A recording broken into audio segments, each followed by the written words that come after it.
Les amis, bah voilà, nous voilà pour la première vidéo de la revue de Lulu. Donc pour ce troisième numéro, j'ai décidé de prendre un fait d'actualité un petit peu moins grave, un petit peu plus, on va dire, joyeux. Maintenant, je pense qu'il va être un sujet très intéressant pour débattre. Donc, il s'agit tout simplement de la sortie du jeu Pokémon Go sur téléphone, qui sort, il me semble, aujourd'hui en France. Alors, pour tous ceux qui ne connaissent pas le phénomène, comme vous pouvez le voir là sur l'ordinateur, j'ai tapé Pokémon Go. Donc, il y a plein d'articles, notamment, il s'agit d'un jeu sur téléphone de type Android, donc sur smartphone, où c'est un jeu en réalité augmentée, c'est-à-dire que vous pourrez attraper des Pokémon dans la rue via votre téléphone. Alors, pourquoi ce jeu attire tant de personnes? Parce que bon, les Pokémon, ça a toujours, depuis que c'est sorti, au début des années, fin 90, début 2000, ça a toujours son lot de fans. Mais là, ce qui plaît, je crois, de ce que j'ai compris, c'est que déjà, c'est les premiers Pokémon d'origine, avec Carapuce, Pikachu, Bulbizarre, etc. Et en plus de ça, c'est le côté, bien évidemment, réalité virtuelle. Alors, donc, à l'occasion de la sortie du jeu, moi, le thème de ma revue d'aujourd'hui, ça sera « Les jeux vidéo sont-ils dangereux ?» Grand débat, hein, souvent entre ados, parents, enfin bref, je trouvais ça un sujet assez intéressant parce que j'ai trouvé plusieurs articles, je pense qu'ils vont nous aider dans notre réflexion d'aujourd'hui. Alors, donc, vous le voyez, le jeu sort aujourd'hui en France, mais toutefois il a été testé dans plusieurs pays, notamment aux États-Unis depuis quelques temps. Et donc, moi pour l'instant je n'y ai pas encore joué. Je connais plusieurs personnes dans mon entourage qui m'ont posé la question, qui ont hâte d'y jouer. Je sais pas si j'essaierai, peut-être que oui. J'ai jamais été une grosse gameuse, mais j'aimerais bien tenter, donc je verrai. Alors, tout d'abord, je vais vous parler de l'aspect plutôt négatif des jeux, notamment de ce jeu-là. Et après, bien sûr, on nuancera nos propos avec les aspects positifs. Alors, partons de Pokémon Go. Si je tape Pokémon Go accident, parce que je pense que vous avez dû entendre parler qu'il y a eu pas mal d'accidents avec ce jeu-là. Alors, je suis désolée, mon PC mouline un petit peu.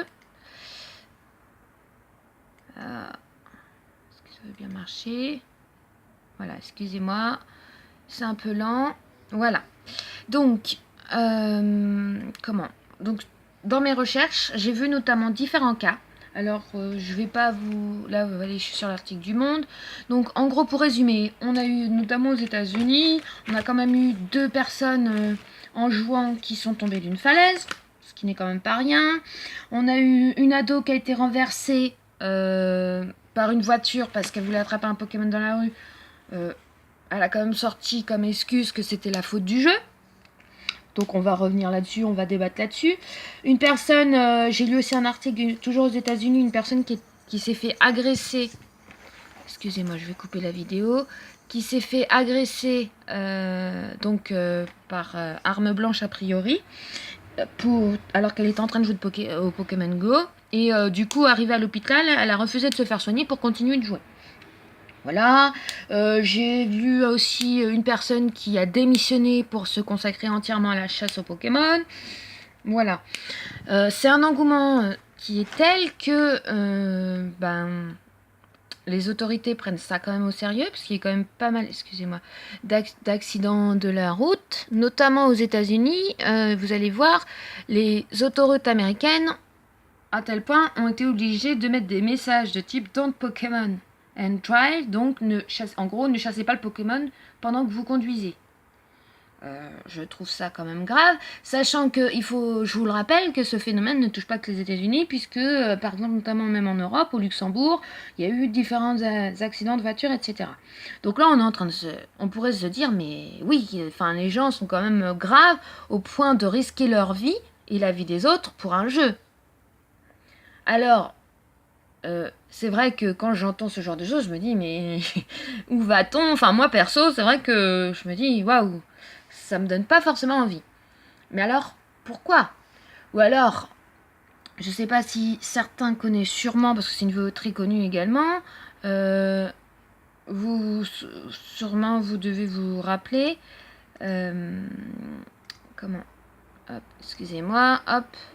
Si je tape allemand énervé, ordinateur. Vous voyez, c'est la première...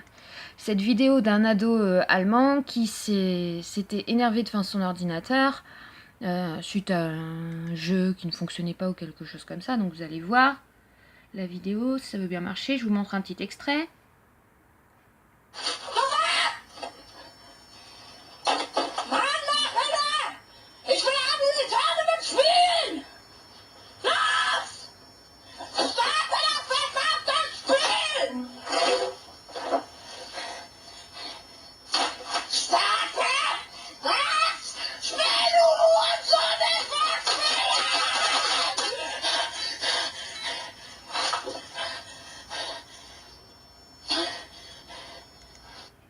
Voilà, donc je vous en montrerai pas plus. Je crois que si on avance un peu, on le voit taper, casser son clavier sur l'ordinateur.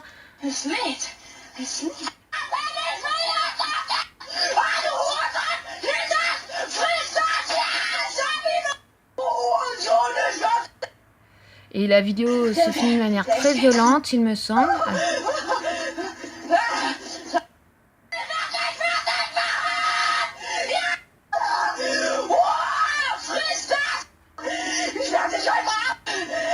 Ah bah dans celle-ci on le voit pas, mais enfin il me semble qu'on voyait l'ado refermer, enfin taper son clavier, bref.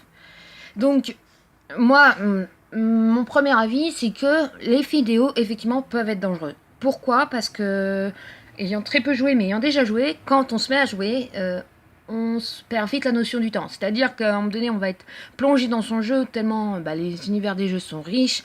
Alors, sont très intéressants parce qu'il existe des jeux d'aventure, de stratégie. Enfin, aujourd'hui, il existe des jeux sur tout.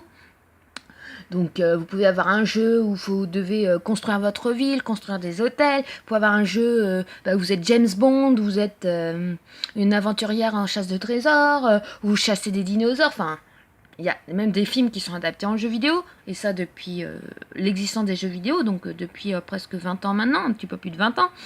Et c'est vrai qu'une fois on est plongé dans le jeu, des fois on se dit merde, ça fait 3 heures que je joue, et on voit pas le temps passer. Donc pour moi, c'est dans ce sens-là où que ça peut être dangereux, c'est que, comme on peut le voir dans l'exemple des accidents liés à Pokémon Go, c'est qu'on peut sortir très rapidement de la réalité et se couper du monde. Donc pour moi, ça peut être dangereux. De la même manière que j'ai lu récemment aussi un article d'un jeune asiatique, je ne sais plus si c'était en Chine ou au Japon, qui a joué pendant des heures, et conclusion, qui a failli risquer sa vie, qui a fait un malaise. Donc voilà, là où ça peut être dangereux. Maintenant, pour moi, il faut savoir nuancer, c'est qu'il faut savoir s'adapter. C'est-à-dire que les jeux vidéo, en plus, se sont développés avec les nouvelles technologies, et il y a quand même une grande diversité. Et puis c'est surtout que, depuis le début des jeux, ça serait mentir. Qui peut dire aujourd'hui, je n'ai jamais joué à un jeu vidéo? Que ce soit sur PC, console, etc. Moi, perso, j'ai jamais eu de console. Mon copain, il a une Nintendo 64, j'ai déjà joué et tout, on s'est bien marré. Mais honnêtement, qui n'a pas connu la Game Boy? Avec, par exemple, ou même sur le téléphone, à la naissance des téléphones portables, comme ici sur la photo avec Snake, sur le 3310, 3410 de Nokia, ou même plus vieux à l'époque de mes sœurs dans les années 80.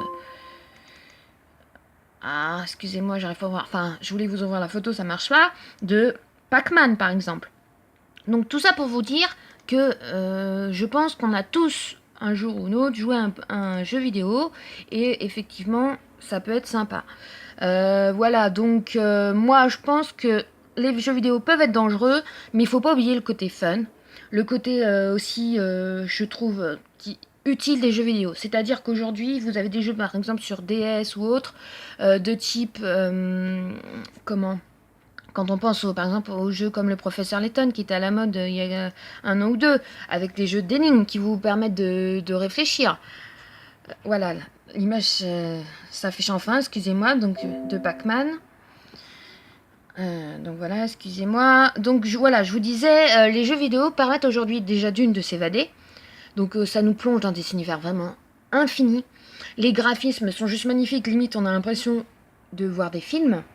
Ça vous permet au moins de vivre certaines aventures qu'on pourrait pas forcément vivre en vrai. Et puis, il y a des jeux, effectivement, qui peuvent être addictifs. Mais moi, j'ai passé des heures, je faisais avec ma mère des concours de Tetris.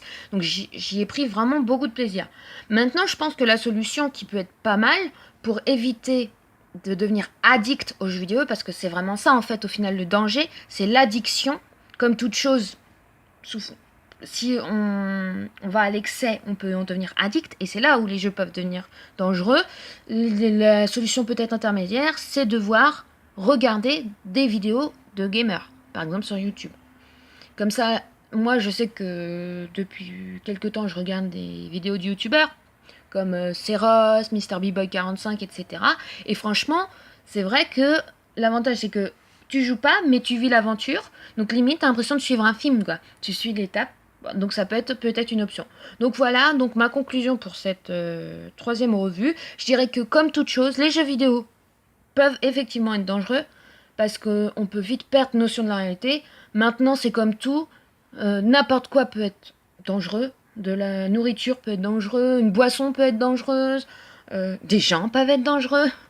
Donc voilà, donc je pense que vous pouvez continuer à vous amuser et pourquoi pas tenter l'expérience Pokémon Go par exemple pour revenir sur l'actualité du jour. Moi je me laisserai peut-être tenter, la seule chose c'est que amusez-vous mais faites attention aux excès. Voilà, j'espère que cette vidéo vous aura plu. N'hésitez pas à me laisser un petit commentaire ou à mettre un pouce bleu ou à vous abonner à ma chaîne, Lulu la Tortue. Oui, j'ai modifié le nom récemment. Voilà, et bah, je vous fais de gros bisous, je vous dis à bientôt.